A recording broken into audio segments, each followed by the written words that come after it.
एक बहादुर योद्धा जिसने 10वें गुरु श्री गुरु गोविंद सिंह के साहबजादों के हत्यारों को सजा दी थी और उनकी शहीदी का बदला लिया था। वीर योद्धा बाबा बंदा सिंह बहादुर का नाम माधवदास था। दशम गुरु श्री गुरु गोविंद सिंह ने उन्हें ऐसी ताकत बख्शी थी जिससे उन्होंने मुगल सल्तनत को हिलाकर रख दिया था। बाबा बंदा सिंह बहादुर, जिनके नाम में ही बहादुर शब्द है, उन्हें सिखों के 10वें गुरु श्री गुरु गोविंद सिंह ने मुगलों के जुल्म से लड़ने वाला एक योद्धा बनाया था। बाबा बंदा सिंह बहादुर के वीर योद्धा बनने और उनका बलिदान दिल को दहला देने वाला है। सिखों ने जुल्मों के आगे घुटने ना टेकने की जो सोच कायम की, उसमें ना जाने कितने सिख वॉरियर्स ने हंसते हंसते बलिदान दे दिया। मधुदास नाम का एक वैरागी संत, एक बहादुर योद्धा जिसने 10वें गुरु श्री गुरु गोविंद सिंह के साहबजादों के हत्यारों को सजा दी थी और उनकी शहीदी का बदला लिया था। माधव दास का जन्म 16 अक्टूबर 1670 को जम्मू कश्मीर के पुंछ जिले के राजौरी क्षेत्र में हुआ था। उनका असली नाम लक्ष्मण देव था, जिन्होंने 15 वर्ष की आयु में ही वैराग्य धारण कर लिया था। मधुदास बचपन में घुड़सवारी, तीरंदाजी और तलवार चलाने की शिक्षा लिया करते थे। एक दिन अचानक शिकार करते हुए उन्होंने एक हिरनी पर बाण चला दिया। दुर्भाग्य से जिस हिरनी को वह बाण लगा था, वह हिरनी गर्भवती थी। बाण लगने के बाद वह हिरनी और उसका बच्चा भी मर गया। इस दृश्य को देखकर माधवदास बहुत दुखी हुए और उन्होंने सब कुछ छोड़कर तीर्थ यात्रा पर जाने का निर्णय लिया। माधवदास ने सभी तीर्थों की यात्रा की, बहुत से साधु संतों से ज्ञान और योग साधना सीखी। इसी बीच उनकी मुलाकात जानकी दास बैरागी साधु से हुई और वह उनके शिष्य बन गए। माधवदास इसके बाद तीर्थ स्थलों का भ्रमण करते रहे। उत्तर भारत में अनेक स्थलों की यात्रा करने के बाद वह महाराष्ट्र के नांदेड़ पहुंचे, जहां वह कुटिया बनाकर रहने लगे और ईश्वर की प्राप्ति के लिए ध्यान करने लगे। 1708 में गुरु गोविंद सिंह जी मुगल बादशाह बहादुर शाह के साथ दक्कन आए थे। गुरुजी को पता चला कि माधवदास नांदेड़ में हैं। इसके बाद वह माधवदास की कुटिया पहुंचे। वहां गुरुजी ने सिखों को लंगर बनाने का आदेश दिया। यह खबर सुनकर माधवदास, जो कुछ दूरी पर था, बहुत क्रोधित हो गया। माधवदास बहुत से तंत्र मंत्र और विद्या जानता था। उसने क्रोध में गुरुजी पर उन विद्याओं का प्रयोग किया, लेकिन उसने देखा कि उसके तंत्रों मंत्रों का कोई असर नहीं हो रहा। तब वह गुरुजी के चरणों में गिर पड़ा। गुरुजी ने उससे पूछा कि बताओ माधवदास, तुम कौन हो? तब मधुदास ने कहा कि मैं आपका बंदा। गुरुजी जानते थे कि वह योद्धा है, जिसका जन्म पूजा पाठ और उस तरह के धार्मिक कर्मकांड के लिए नहीं हुआ जो वह कर रहा था, बल्कि उसका जन्म जुल्म के खात्मे के लिए हुआ था। गुरुजी ने माधवदास को सितंबर 1708 को अमृत पान करवाया और उसे नया नाम बंदा सिंह बहादुर दिया। गुरुजी मुगल बादशाह बहादुर शाह के साथ दक्कन आए थे।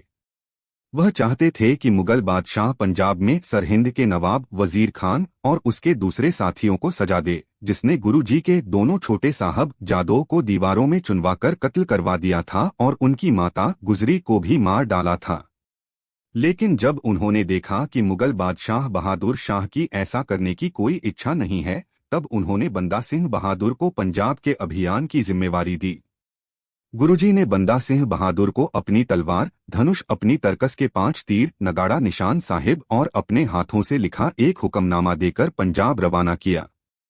गुरुजी के द्वारा दिए उस हुक्मनामा में सभी सिखों को बंदा सिंह बहादुर के साथ जुड़ने के लिए कहा गया था, ताकि पंजाब में मुगलों के जन्म को खत्म किया जा सके।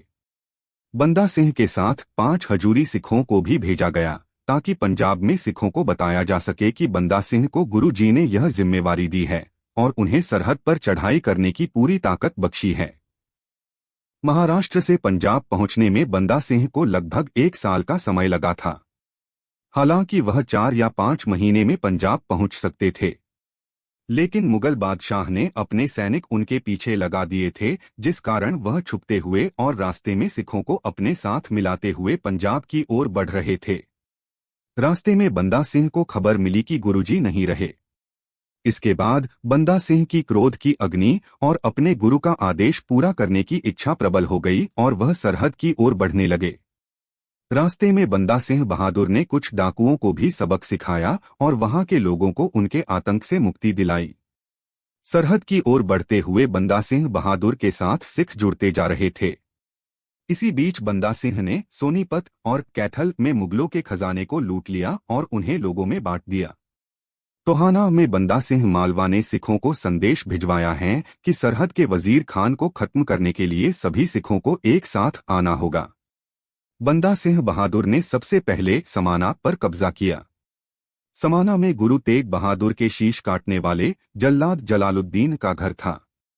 इसी जल्लाद के बेटे ने गुरु गोविंद सिंह जी के छोटे साहबजादे का भी कत्ल किया था। गुरु गोविंद सिंह जी को धोखे से आनंदपुर खाली करवाने वाला अली हुसैन भी समाना का ही था। समाना की लड़ाई में बंदा सिंह बहादुर ने अपने सिख योद्धाओं के साथ वहां की मुगल सेना को चींटियों की तरह मसल दिया। इसके बाद कुंजपुरा गुर्रम धासक्का पर भी खालसा फौज का परचम लहरा दिया। एक के बाद एक लड़ाइयां जीते हुए और सिखों की फौज को बड़ा करते हुए अब बंदा सिंह बहादुर की फौज सरहिंद पहुंच गई थी। सरहिंद को कब्जे में करना और उसे जीतना आसान नहीं था। बंदा सिंह ने 3 महीने तक अपनी सेना को मजबूत किया और वजीर खान की कमजोरियों का पता लगाया।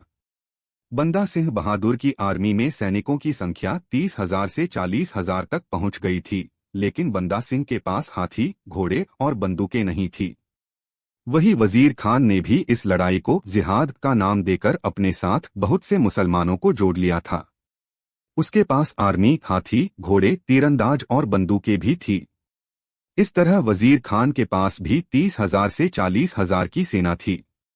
सरहिंद से 20 किलोमीटर दूर छप्पर चेरी नामक स्थान पर दोनों सेनाओं की टक्कर हुई। एक तरफ गुरु के सिख मुगलों के जुल्म के खिलाफ लड़ रहे थे, दूसरी तरफ धर्म को अत्याचार करने का लाइसेंस बनाने वाले मुगल थे। वजीर खान और बंदा सिंह बहादुर की सेना में जबरदस्त युद्ध हुआ और अंत में सिखों की जीत हुई।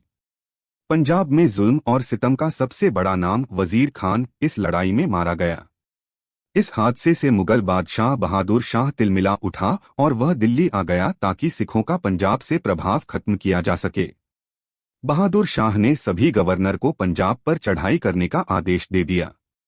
जब बंदा बहादुर पंजाब के बाहर था, तब मुगल सेना ने सरहद पर कब्जा कर लिया। मुगलों से अपनी आधी लड़ाई के लिए बंदा बहादुर ने सेना को लोहगढ़ में इकट्ठा किया। मुगल इस लड़ाई में जीत गए और उन्होंने लोहगढ़ के किले पर कब्जा कर लिया। इस लड़ाई में बंदा सिंह बहादुर बचकर निकलने में कामयाब रहे। इसके बाद बंदा सिंह बहादुर लंबे समय तक मुगलों से छुपते रहे। अंत में गुरदास नंगल गांव में उनके छिपने की खबर मुगलों को लग गई। मुगल सेना ने उन्हें चारों ओर से घेर लिया और वह पकड़े गए। बंदा सिंह बहादुर को लोहे के पिंजरे में बंद करके दिल्ली लाया गया। दिल्ली पहुंचने पर मुगलों ने उन्हें अपना धर्म बदलने के लिए कहा, लेकिन उन्होंने ऐसा नहीं किया। उन्हें मजबूर करने के लिए उनके सामने ही उनके छोटे से बेटे की हत्या कर दी गई, फिर भी वह नहीं झुके। फिर चिमटियों से उनकी त्वचा नोची गई, लेकिन उन्होंने अपना सर नहीं झुकाया। गर्म सलाखों से उनकी आंखें निकाल दी गई। उन्हें बहुत यातनाएं दी गई ताकि वह अपना धर्म छोड़कर मुस्लिम धर्म कबूल कर ले। लेकिन एक सच्चे गुरु सिख ने उन यातनाओं की बिल्कुल परवाह नहीं की और अंत में उन्हें कत्ल कर दिया गया। बंदा सिंह बहादुर ने अपने गुरु के वचनों का मान रखते हुए छोटे साहबजादे की हत्या का बदला लिया। उन्होंने मुगलों को, जो पूरे भारत पर अपना अधिकार कर चुके थे, नाको चने चबवा दिए। बंदा सिंह बहादुर की शहादत को पूरा हिंदुस्तान हमेशा याद रखेगा और मुगलों के उस दौर को भी याद रखेगा जब धर्म मानवता से बड़ा हो जाता है, तब सत्ताएं इंसानियत की सीमाएं लांघ जाती हैं। धर्म के नाम पर ही लोगों पर अत्याचार होने लगते हैं। ऐसे में धर्म की रक्षा के लिए भगवान धरती पर गुरु, पीर, फकीर और योद्धाओं का रूप लेकर जन्म लेते रहते हैं।